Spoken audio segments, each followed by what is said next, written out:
नमस्कार मित्रांनो, आपलं स्वागत आहे आपल्या चॅनलवर. पोलीस भरतीची तयारी करणाऱ्या प्रत्येक मुलासाठी हा व्हिडिओ खूप महत्त्वाचा होणार आहे, कारण आज आपण पाहणार आहोत ऑपरेशन सिंदूरवर आधारित अतिशय महत्त्वाचे मुद्दे, जे परीक्षेमध्ये तुम्हाला 1 मार्कासाठी हमखास विचारले जाऊ शकतात. परीक्षेत अनेकदा चालू घडामोडींवर प्रश्न विचारले जातात आणि योग्य माहिती नसल्यामुळे आपला एक महत्त्वाचा मार्क चालला जातो. पण तुम्ही काळजी करू नका, या व्हिडिओमध्ये मी ऑपरेशन सिंदूरवर आधारित सगळे महत्त्वाचे मुद्दे घेणार आहे. म्हणून व्हिडिओ शेवटपर्यंत बघा, कारण प्रत्येक पॉईंट तुमच्या महत्त्वाचा ठरू शकतो. चला तर मग व्हिडिओ स्टार्ट करूया. मित्रांनो, ऑपरेशन सिंदूर हे जर तुम्हाला नक्की माहितीच असेल तरी तुम्हाला समजण्यासाठी मी तुम्हाला एकदा सांगून देतो. 2025 मध्ये पेहलगाम येथे झालेल्या दहशतवादी हल्ल्यात जे निष्पाप नागरिक मारले गेले होते, ज्यांच्या पतींचे कपाळावरील कुंकू पुसले गेले होते, थोडक्यात ज्यांचे पती हल्ल्यात मारले गेले होते, त्याचा बदला घेण्यासाठी हा सिंदूर ऑपरेशन राबवला गेला होता. आणि याचे नाव ऑपरेशन सिंदूर याच्यासाठी ठेवण्यात आले, कारण पेहलगाम मध्ये बऱ्याचशा अशा लेडीज होत्या ज्यांचे पती त्या हल्ल्यात मारले गेले, थोडक्यात त्यांच्या कपाळावरील सिंदूर पुसले गेले, म्हणून या ऑपरेशनचे नाव ऑपरेशन सिंदूर देण्यात आले. तर मित्रांनो, ऑपरेशन सिंदूर हे 7 मे 2025 रोजी राबवण्यात आले आणि ऑपरेशन सिंदूर हे नाव नरेंद्र मोदी यांनी सुचवले होते. आपण जो ऑपरेशन सिंदूरचा लोगो बघतो, तो लोगो लेफ्टनंट हर्षल गुप्ता व हवालदार सुरिंदर सिंग यांनी बनवला होता किंवा डिझाईन केला होता. मित्रांनो, हे जे पॉइंट सांगतो मी तुम्हाला, हे तुमचे पाठच पाहिजे, कारण तुम्हाला हे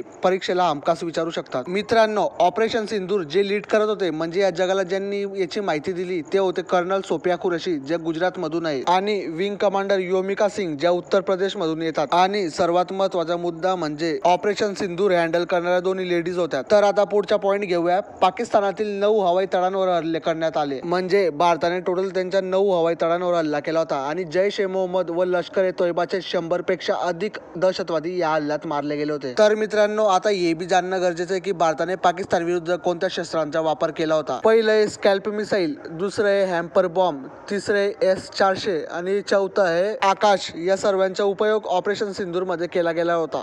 मित्रांनो, आपण आता काही महत्त्वाच्या पोस्ट पण जाणून घेतल्या पाहिजे, जे तुम्हाला परीक्षेला विचारू शकतात. भारताचे CDS प्रमुख जे आहेत ते आहेत अनिल चौहान. दुसरे भारताचे जे हवाई दल प्रमुख आहेत ते आहेत अमरप्रीत सिंग 28वे. नौदल प्रमुख जे आहेत ते आहेत दिनेश कुमार त्रिपाठी 26वे. भूदल प्रमुख जे आहेत ते आहेत उपेंद्र द्विवेदी 30वे. आणि भारताचे DGMO जे आहेत ते आहेत राजीव घाई. तर मित्रांनो, हे होते आपले ऑपरेशन सिंदूर वरील काही महत्त्वाचे मुद्दे. परीक्षेला जर तुम्हाला ऑपरेशन सिंदूरवर प्रश्न विचारला तर तो नक्की याच्यातूनच येणार आणि हे पॉइंट तुम्ही पाठच करून ठेवा. जर तुम्हाला व्हिडिओ आवडला असेल तर चॅनलला लाईक, सबस्क्राईब करून द्या आणि कमेंट मध्ये लिहा व्हिडिओ कसा वाटला. तर चला भेटूया दुसऱ्या व्हिडिओमध्ये. तोपर्यंत हे वाचून ठेवा.